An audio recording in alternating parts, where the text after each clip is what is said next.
तो राष्ट्रपति पुतिन जिस तरीके से एकजुटता की अपील कर रहे हैं, जिस तरीके से वो अपने सैन्य बलों को संबोधित कर रहे हैं, कह रहे हैं कि हमें इस समय मिलकर रहना चाहिए। तमाम खास मेहमान हमारे साथ जुड़े हुए हैं। मेजर जनरल संजय सोई हमारे साथ जुड़े हुए हैं, स्टूडियो में मौजूद हैं। संजय सोई साहब, मैं आपसे जानना चाहूंगा, इस समय परेशान है पुतिन, अपील कर रहे हैं कि उनके तमाम जो सैनिक हैं वो बगावत से क्या की कोई कोशिश ना करें, बहुत बड़ा टेंशन? नहीं, बिल्कुल प्रणय, ये मेरे हिसाब से इस समय में सबसे बड़ी टेंशन है, रशिया के लिए सबसे बड़ा खतरा है, सबसे बड़ी चुनौती है। यही कारण है कि आप देखिए इतने कम समय में बहुत शॉर्ट नोटिस पे पुतिन एड्रेस करने आए। अभी लास्ट एड्रेस उन्होंने जब किया था, जैसे आपसे बात हो रही, क्रेमलिन में जब हमला हुआ था, उसके बाद अब एड्रेस करें। यूक्रेन की लड़ाई चल रही है, उसके लिए रूटीन है। फ्रंट की उसको चिंता नहीं होती, इंसान को फ्रंट की चिंता नहीं होती, राजा को, सेनापति को उसको चिंता होती जब उसके पीछे कहीं से पीठ में कोई छुरा घोंपे, वो सबसे बड़ा खतरा होता है। इतिहास गवाह है कि कई बार सेनाएं फ्रंट पे बहुत बहादुरी से लड़ रहे होते हैं, लेकिन जब पीछे कुछ गड़बड़ होती है तो वहाँ पर एक काफ़ी बड़ी हार का सामना करना पड़ सकता है।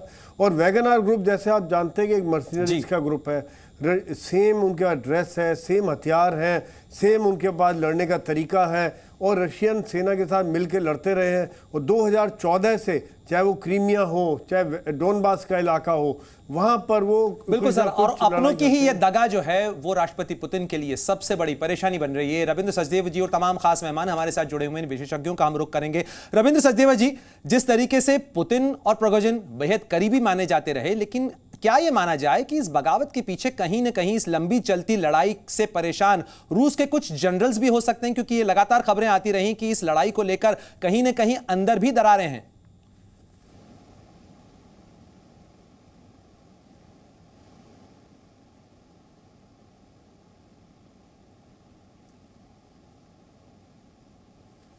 रविंद्र जी, आप अपने आप को अनम्यूट कर लें, शायद आप म्यूट पे हैं। सॉरी, यस जी, अनम्यूटेड। हाँ जी, तो यस, उसका भी चांस है। अब तो इस समय बहुत सारे चांसेस खुल गए हैं कि देखिए अभी क्या हो सकता है, और खतरा और क्या बढ़ेगा। पुतिन के अभी एड्रेस में इसने कहा कि ये देशद्रोह दबा दिया जाएगा इत्यादि, पर इसने अभी मोबिलाइजेशन डिक्लेयर नहीं करी है। सबसे बड़ा एक और खतरा तब होगा, बट इस खतरों की बढ़ती हुई कड़ी में पुतिन मोबिलाइजेशन डिक्लेयर कर देगा, और मोबिलाइजेशन डिक्लेयर करेगा तब जो सिटीजन्स हैं रशिया के, वो लोग ऑलरेडी इस वॉर से काफी सारे शायद त्रस्त हैं। काफी लोगों ने रशिया छोड़ा भी था, आपको याद होगा जब इन्होंने 3 लाख रिक्रूट किए थे। वैसे केस में रशिया के कुछ रीजन्स ब्रेक कर सकते हैं, ब्रेक अवे कर सकते हैं रशिया से। रशिया टूटने के कगार पे भी आ सकता है, बट वो अभी कुछ आगे देखने में होगा। बहुत बड़ी बात कर रहे हैं आप रविंद्र सचदेव जी कि रूस अगर एक बार फिर विघटन की कगार पर जा सकता है तो दुनिया भर के लिए बहुत चिंता बढ़ाने वाली चीज होगी है। एम्बेसडर प्रभुदयाल भी हमारे साथ जुड़े हुए हैं, मैं उनका रुख करना चाहूंगा। एम्बेसडर प्रभुदयाल, 16 महीने से ज्यादा का वक्त हो चुका है, दुनिया इंतजार कर रही कि आखिर ये लड़ाई खत्म कब होगी, लेकिन ये जो घटनाक्रम हुआ है इससे आपको क्या लगता है, लड़ाई बढ़ेगी या खत्म होगी? देखिए, पहले तो रूस को अपने अंदरूनी मामलों से उलझना, जो वो अभी उसमें फंसा हुआ, उससे निकलना होगा। जो वैगनर के जो चीफ है, उन्होंने ये कहा, प्रिगोजिन ने, कि ये म्यूटिनी नहीं है, हम किसी तरह का कू नहीं कर रहे हैं। लेकिन पुतिन ने ये कहा कि ये तो आर्म्ड कू है। प्रिगोजिन ने ये साफ जाहिर करने की कोशिश की कि वो जो भी कर रहे हैं वो आर्मी चीफ के खिलाफ, क्योंकि उन्होंने यहां तक कहा कि आर्मी चीफ ने पुतिन साहब को गलत खबर दी और उन्होंने उनको बहकाया, जिसकी वजह से ये लड़ाई आगे बढ़ी है। लेकिन उनकी बात पर लगता है विश्वास नहीं कर रहे हैं पुतिन साहब। और रशिया में क्या अंदरूनी हालत है, किस तरफ जा रहे हैं, जैसे जनरल साहब ने भी कहा, इसको कुछ कहा नहीं जा सकता। कई पॉसिबिलिटीज हैं। एक बड़ी स्ट्रांग पॉसिबिलिटी ये है कि आर्मी में इंटरनल रेवोल्यूशन हो जाएगा, आर्मी में रिबेलियन होगा। आर्मी जो है वो करंट आर्मी चीफ को भी हटा सकती है, पुतिन के खिलाफ बगावत कर सकती है। तभी देखना है कि किस दिशा में ये सब जा रहा है मामला। लेकिन ऐसे में सवाल सर ये खड़े होते हैं कि क्या ये जो टेंशन है ये रूस की टूट तक जा सकता है, और अगर ऐसे में यह जाता है तो बहुत बड़ी चिंता होगी कि भारत पर इसका या दुनिया पर कहा जाए इसका क्या असर होगा, क्योंकि अगर रूस एक बार फिर विघटन की कगार पर जाता है तो जाहिर तौर पर बहुत बड़ी हलचल होगी। देखिए, दुनिया के लिए तो ये काफी संगीन मामला हो सकता है, क्योंकि इससे कई कई पॉसिबिलिटीज निकलती हैं। लेकिन मैं ये नहीं समझता कि ये भारत के लिए कोई ऐसा खतरा होगा, क्योंकि रूस के इंटरनल मैटर्स से हमें क्या लेना देना। पुतिन को खतरा हो सकता है, आर्मी को खतरा हो सकता है, लोगों को खतरा हो सकता है, लेकिन आप ये मत समझिए कि हमें भारत से कोई खतरा हो।